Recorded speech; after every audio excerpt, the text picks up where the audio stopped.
Halo, apa kabar Anda semua? Semoga selalu dalam keadaan sehat walafiat, tetap semangat. Kita ketemu dengan Bung Rocky ini di akhir pekan di hari Sabtu. Dan Bung Rocky ini ada perkembangan yang menarik. Akhirnya setelah ya bolak-balik ada muncul pengakuan, ada dibantah dan sebagainya. Akhirnya sekarang ini Hasto juga menegaskan bahwa ya memang betul tim paslon 01 dan 02 03 itu sudah bertemu. Kan yang paling menarik itu katanya Hasto, mereka juga sudah bertemu dengan Pak Yusuf Kala. Nah, ini yang saya kira faktor Yusuf Kala ini menurut saya yang penting kita sorot ini, Bung Rocky.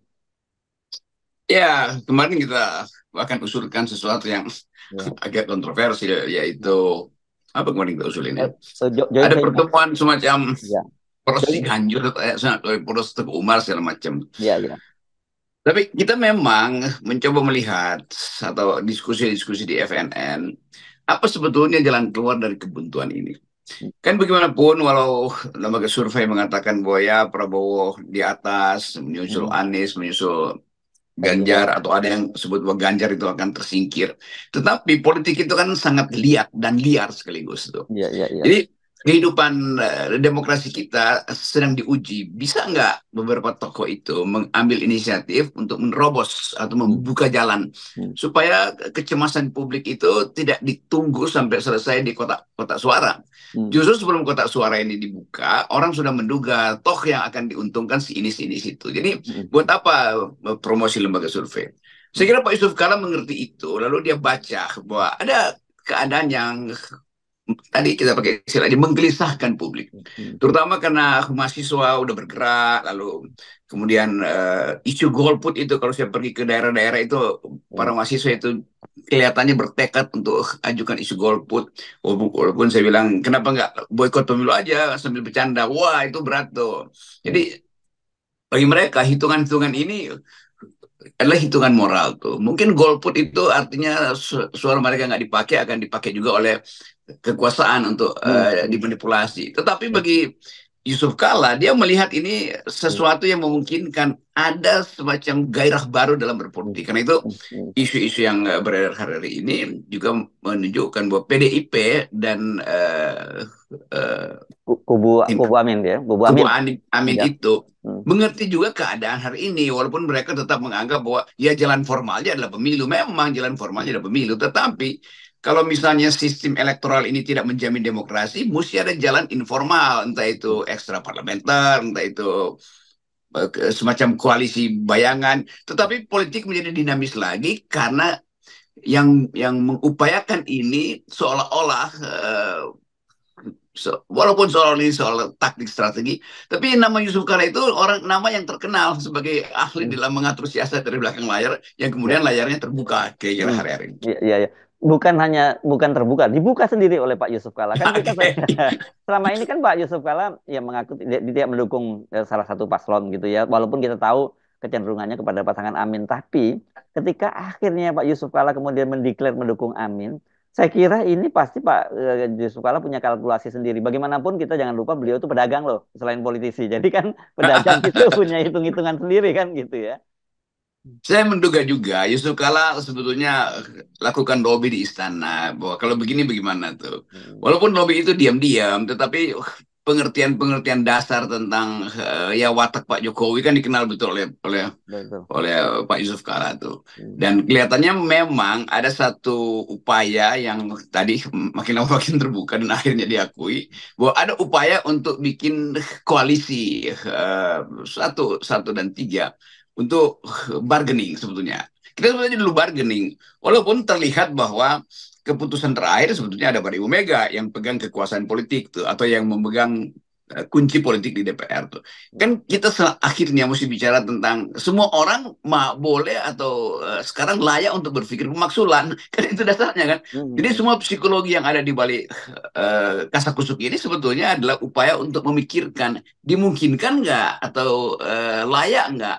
Dan kalau udah layak dan mungkin, lalu mulai dihitung jalan ke arah pemaksulan seperti apa sebetulnya tuh. Hmm. Walaupun ini secara teoritis dianggap berbahaya, tetapi kalau kita ingin selamatkan demokrasi, ya mesti ucapin aja bahwa ini semua harus atau kalau dengan gampang salam pemaksulan. Kira-kira mesti begitu.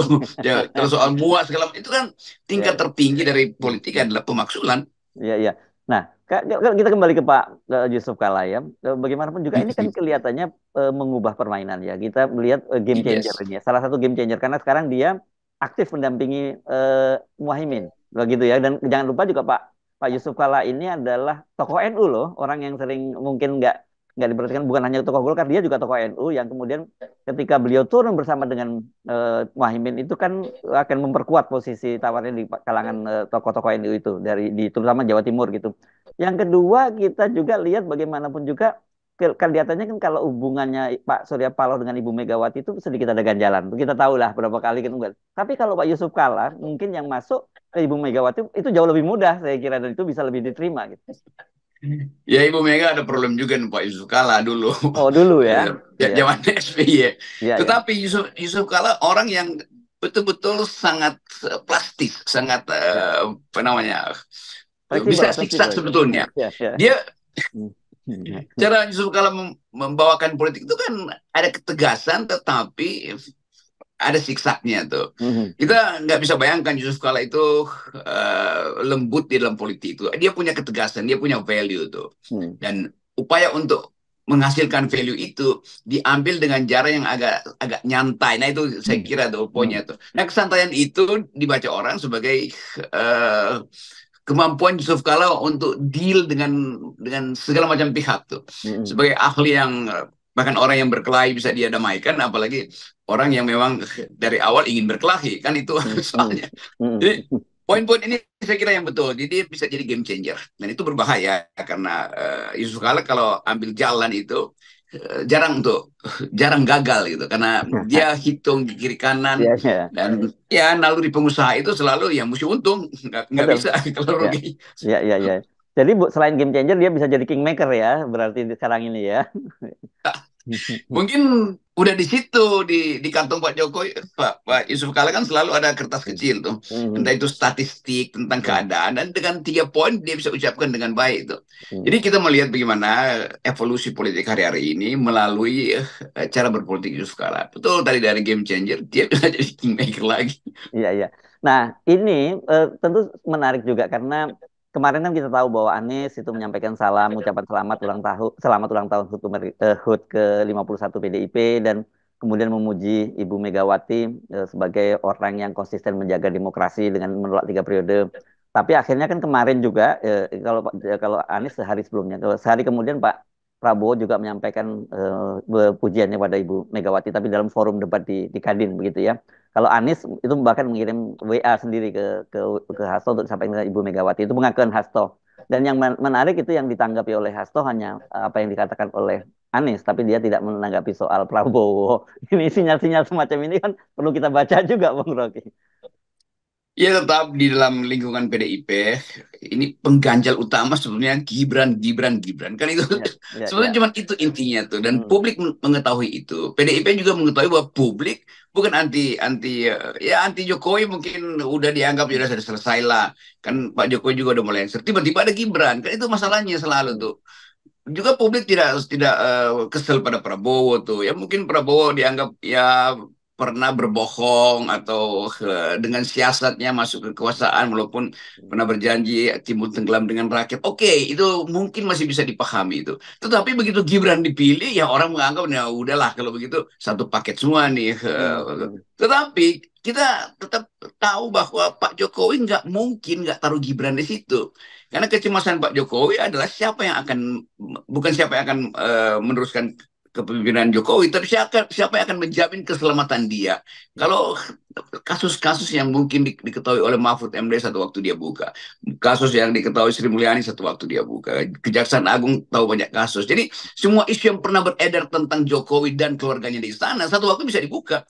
Nah penjaminnya siapa nanti? Yang mestinya cuma anaknya yang bisa dia percaya kan. Hmm. Jadi itu sebetulnya latar kenapa kita selalu bicara tentang cewek-cewek Jokowi yang memungkinkan negara ini pecah sebagai Ya. sebagai sebagai bangsa bahkan karena kelihatannya nggak ada lagi orang yang percaya bahwa Jokowi punya niat baik untuk membangun Indonesia.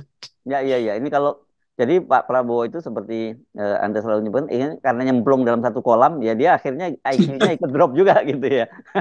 Ya itu yang terjadi itu semua tuh. Jadi faktor keputusan MK ini yang disponsori secara secara terang-terangan oleh Jokowi, dan Jokowi memang sangat berani mengambil keputusan itu, maka dia juga mesti terima risiko bahwa orang akhirnya menduga bahwa Jokowi itu perusak bangsa, Jokowi perusak demokrasi, Hmm. Jokowi itu pengkhianat segala macam. Jadi Hmm. semua label itu ada di dalam politik hari-hari ini. Nah, itu kesulitan dari Jokowi, yaitu dia nggak bisa lagi turun dari ide itu tuh.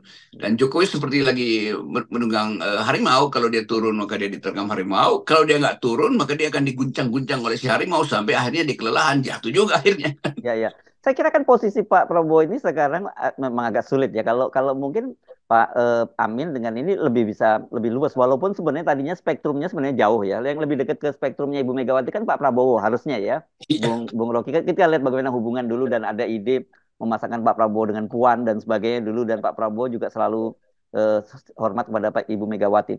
Tetapi begitu dia bergabung dengan Pak Jokowi dan Pak Jokowi sekarang itu meninggalkan Ibu Megawati, saya kira berat untuk kembali Pak Prabowo kerjasama dengan Ibu Megawati itu.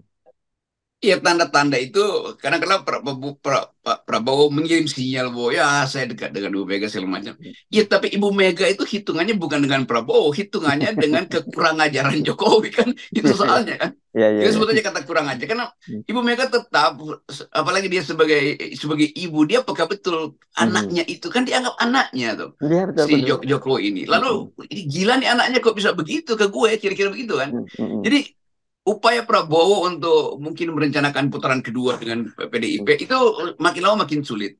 Yang Mhm. lebih mungkin akhirnya adalah Amin, kan. Mhm. Dan memang Amin itu hanya bisa mendekati PDIP, yang paling mungkin adalah melalui Pak Yusuf Kala. Jadi Mhm. kelihatannya itu intinya tuh. Walaupun nanti ya soal Pak Surya Paloh, saya kira Pak Surya Paloh udah anggap ya kan sudah bawa bawa Anies untuk Mhm. diedarkan ya. Sekarang silakanlah Anies mau beredar dengan siapapun, gak ada soal lagi tuh. Mhm. Karena Surya Paloh mungkin udah angkat tangan lah, udah keadaan politik udah berubah, maka Mhm. peluang-peluang bisnis juga mungkin Sudah, ada dalam sudah. ancaman. Iya, Dan ya. Surya Paloh saya kira dia fokus pada bisnisnya sekarang. Mhm. Bagaimanapun Surya Paloh selain politisi juga adalah pebisnis, dan kalau bisnisnya itu hancur habis-habisan, itu berbahaya buat masa depan Nasdem. Iya, iya, iya, iya, iya. Oke, jadi sekarang anunya playernya berganti gitu ya. Tapi walaupun Iya, satu, jadi satu paket lah ini ya. ya pelatihnya sekarang adalah Yusuf Kala. Oh, gitu ya. Coachnya, coach Iya, tertinggi adalah politik iya. kembali ke tangan Yusuf Kala. Ya, tangannya dingin untuk ngatur politik, walaupun di dalam situasi yang panas. Yes, oke, baik. Terima kasih, Bung Rocky. Kita Ya, tunggu ya langkah berikutnya dari mana. ya, Yes, selamat thank datang you. Pak JK.